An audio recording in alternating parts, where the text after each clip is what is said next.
this as I am with every Alip Ba Ta video because they're always elite. So let's get on with the video right now.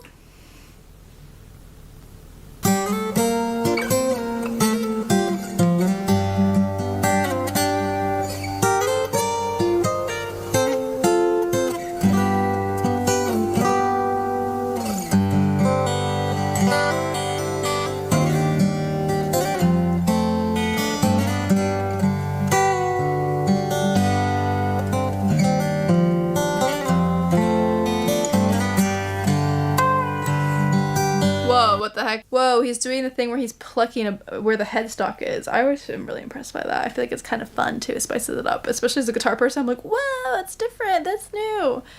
Yeah, anyways. I love the minimal, very stripped down location that we have as well. Just always.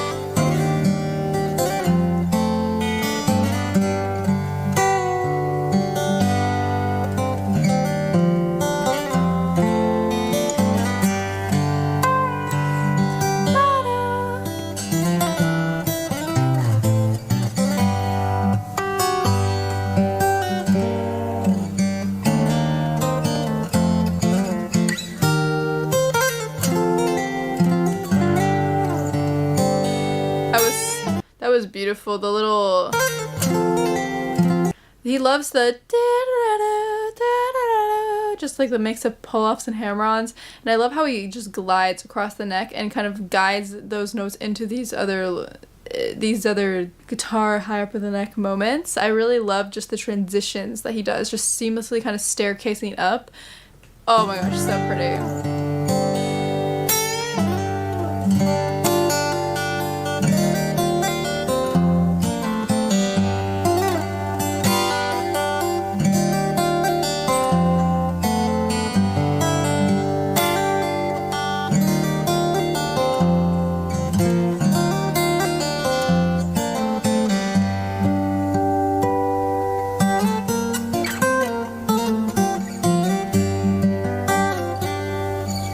These arrangements are always so elite because he does a great job of creating and transforming a literal song with multiple instruments and translating it to guitar, and I'm always so floored, so impressed.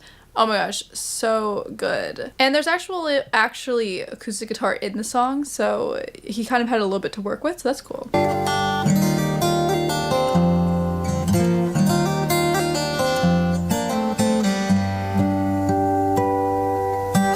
Little harmonics too, I love it.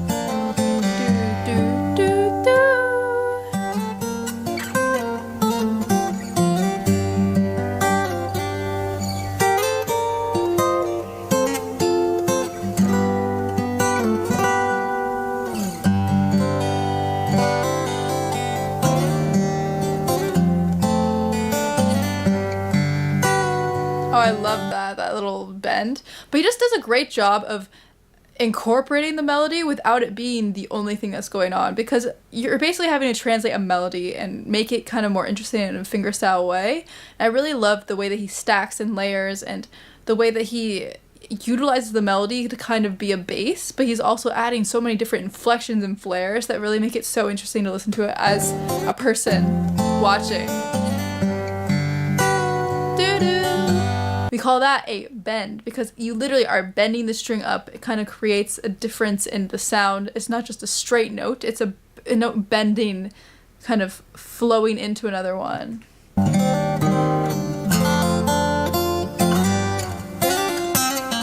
Oh, damn.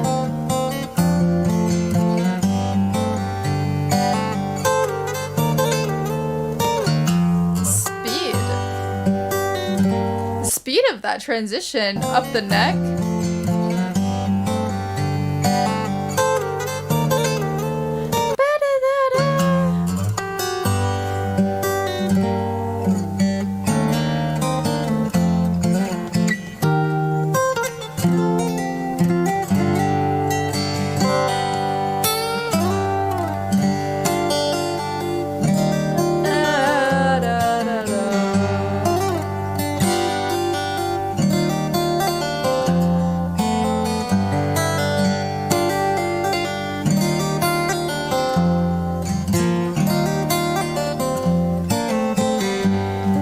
it's just so good. It's like the song reinvented, reimagined, and appreciated in a whole new way. Oh my gosh.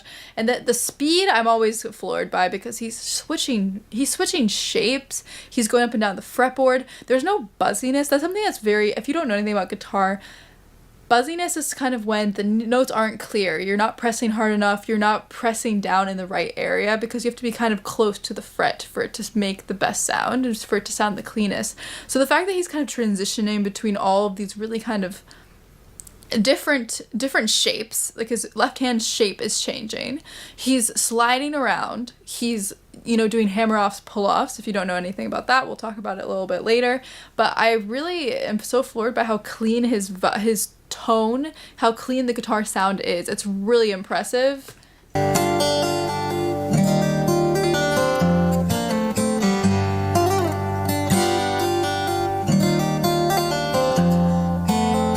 And he makes it look so easy.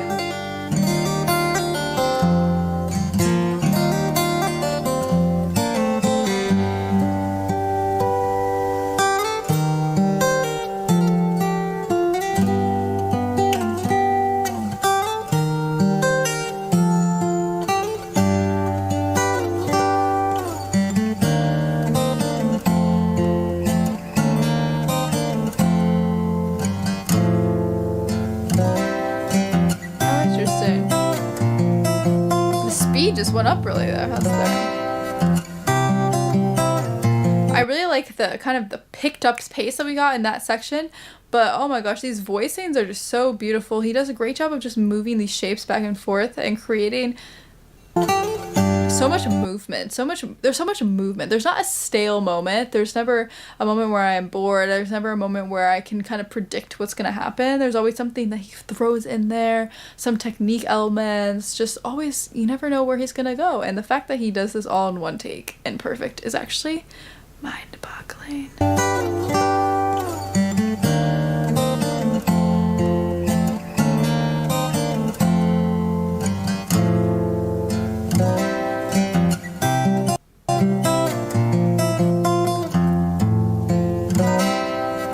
That stretch that he has with his pinky too, because he's barring part of the chord, but he's also kind of at a stretched angle. So not only is he putting enough pressure to make these notes sound clear, but he's also has the dexterity in his whole left hand to kind of reach certain notes in general. So just random things to appreciate.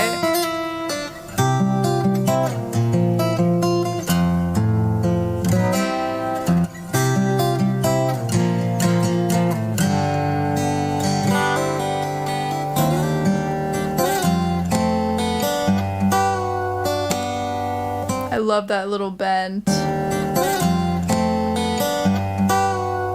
Such a clean bend.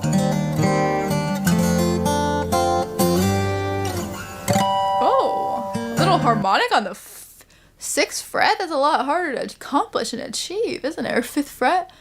It's pretty crazy. But the one thing that I mentioned in my reactions is what a hammer off and pull off is, because there's a lot of techniques in guitar. But one thing that he uses the most probably are slides, hammer-ons, pull-offs. Slides is literally just sliding across the fretboard. You're kind of causing notes to bleed into each other a bit. It's creating like this kind of smooth, not smooth, but connected feeling with the notes. Doo-doo. Pull-off is when you literally have your finger on the string and you take it off after you pluck. So it kind of creates this feeling where the note suddenly changes and shifts, like doo-doo, doo-doo. And then hammer on is when you pluck the string and then you apply pressure to it after the fact. But let's do a little example. Doo-doo, doo-doo, doo-doo. Did you see that?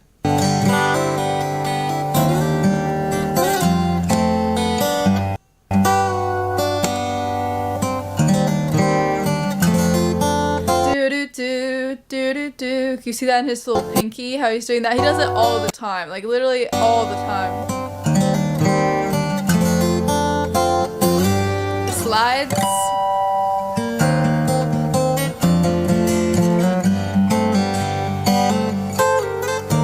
Whoa. I loved that.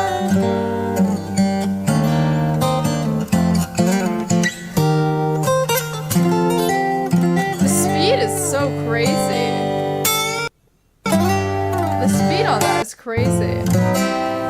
love this moment that we get into right here when he goes into the higher register.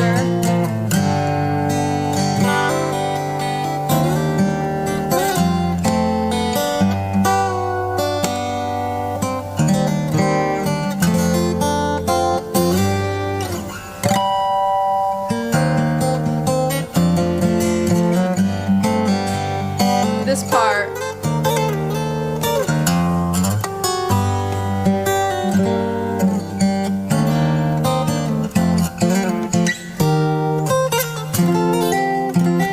Oh, so good.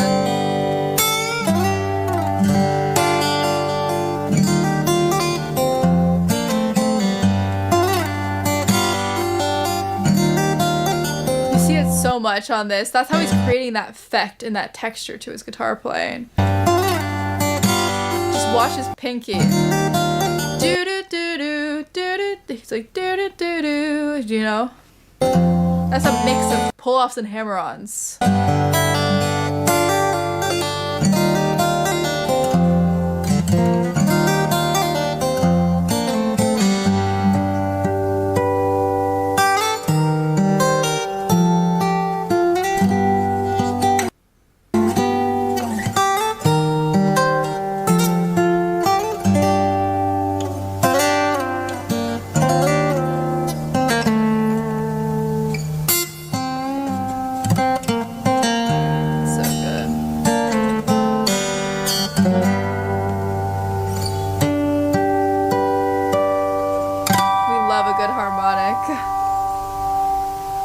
Oh my gosh, I really enjoyed the last 20 seconds of this.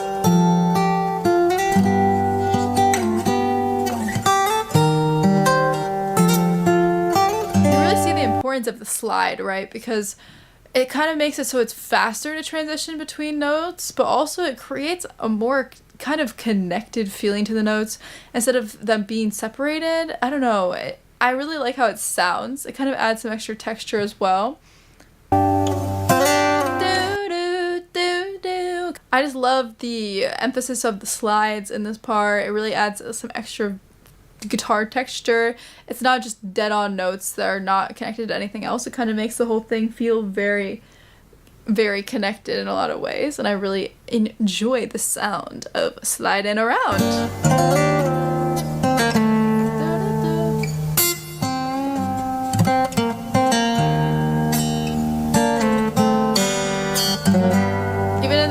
We have a little slide doo-doo.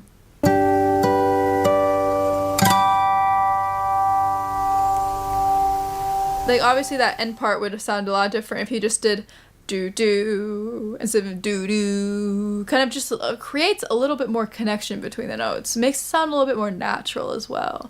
Because especially when you think of guitar and the way that he plays it, it's kind of like he's allowing this guitar to sing in a lot of ways. So there's kind of more similarities between singing probably and his guitar technique, because he's taking these melodies, he's transitioning between them, he's kind of adding some elements that make it seem more smooth and connected and are very musical. So I think that there's a lot of ways that you can kind of consider it to be like singing it. The way he plays is kind of guitar reimagined to me in a lot of ways, just taking elements of guitar technique and transforming them and composing these beautiful, beautiful covers. And I always really love to watch these Alip Ba Ta videos because I feel very inspired, and also I feel really bad at guitar, but I feel really inspired, and I just really enjoy seeing the direction he takes these things and the way that he seamlessly transitions between all these different kind of melodies, etc. So it's really inspiring to watch as a guitar player, you know, just see someone that's so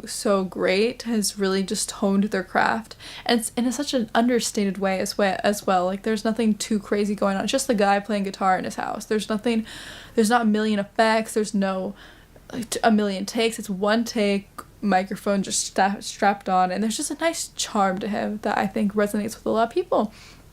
And those are my thoughts, and feel free to check out my music. I would really, really appreciate that, and I will see you guys in the next video. Let me know what else Alip Ba Ta should watch, and I will see you later.